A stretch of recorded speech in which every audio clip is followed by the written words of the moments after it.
Pak Budi mengamati penjualan di kuartal 1 di tahun 2025 ini mungkin boleh dijelaskan Pak untuk kuartal pertama di tahun 2025 ini kondisi real yang nyata di lapangan sebetulnya seperti apa Pak? Ya, kalau kami itu kemarin Lebaran kan sektor retail tidak mencapai target, artinya ada penurunan penjualan. Ya tadi juga sesuai dengan BI juga ya, artinya setelah Lebaran yang event terbesar retail itu pastinya setelah Lebaran tambah turun lagi.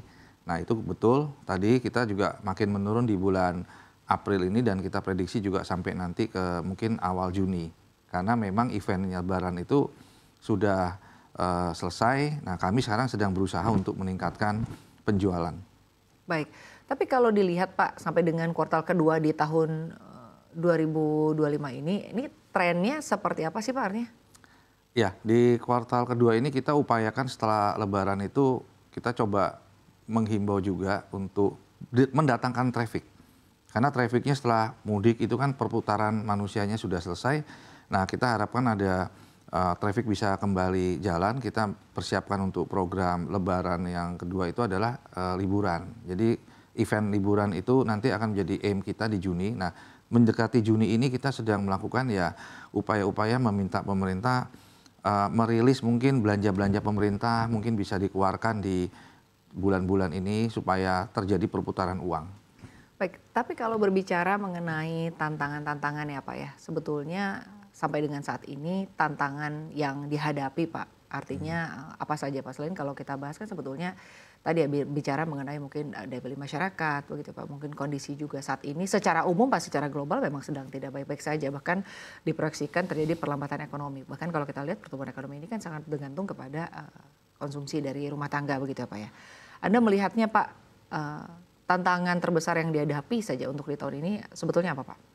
Ya tantangannya sekarang adalah sektor global sedang tidak baik-baik saja ya dengan adanya tarif Trump itu. Jadi terus juga di dalam negeri sendiri juga indeks konsumen itu harus ditingkatkan ya, positif, mereka harus yakin ya bahwa masih akan bagus ekonomi Indonesia. Nah dengan 4, tadi 8 itu kan sebenarnya sudah ada penurunan tapi nggak jelek-jelek banget lah ya turunnya dibanding kita kalau lihat global. Nah itu yang harus segera dilakukan antara kementerian, lembaga, asosiasi untuk mengangkat lagi daya beli ini. Nah daya beli ini lebih kita dorong orang yang saving tadi itu bahwa masih bagus loh Indonesia ini, masih ada sumber daya alamnya, masih ada penduduk yang sangat besar, peluang ekspor dengan adanya tarif Trump ini sebenarnya banyak investor yang mau masuk ke Indonesia. Ini yang kita harus dorong sehingga tantangan tadi menjadi peluang.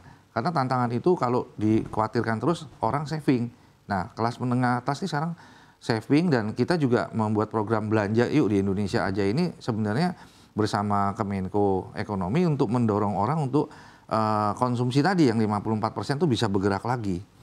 Baik, jadi Anda melihat bahwa konsumsi masyarakat, ini mungkin masyarakat dinilai atau dilihat lebih berhati-hati ya Pak ya, untuk di tahun 2025 ini. Apalagi kalau kita lihat mungkin bukan hanya terkait dengan daya beli masyarakat yang saat ini sedang tidak baik-baik saja. Ini kan sebetulnya kalau berbicara daya beli masyarakat sejak tahun 2023, tahun 2024 yang digadang-gadang adalah menjadi tahun pemulihan ekonomi, tapi ternyata kita dihadapkan pada tantangan ya Pak ya.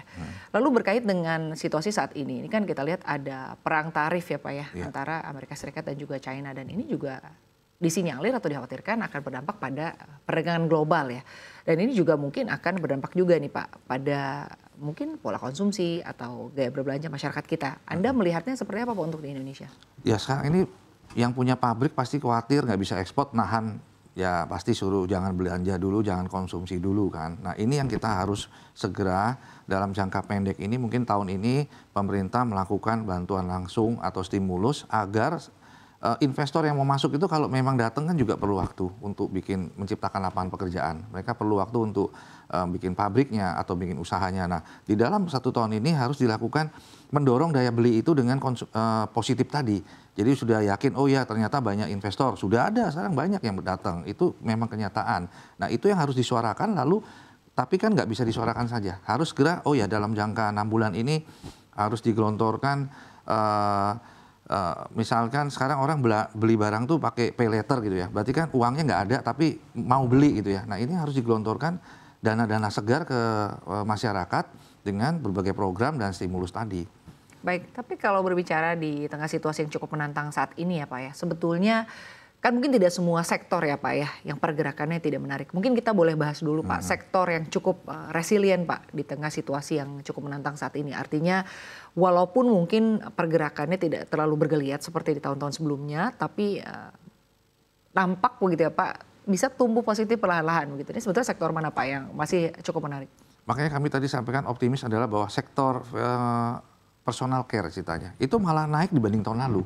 Jadi retail-retail yang di mall itu dan jualan online juga. Jadi mereka juga, kita semua menjualan online juga. Itu menciptakan penjualan double digit.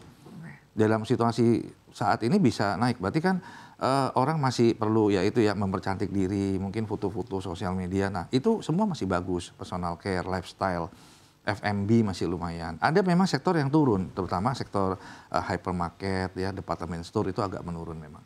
Baik, jadi sektor untuk artinya kalau kita lihat mungkin kebutuhan untuk personal care masih cukup tinggi ya Pak.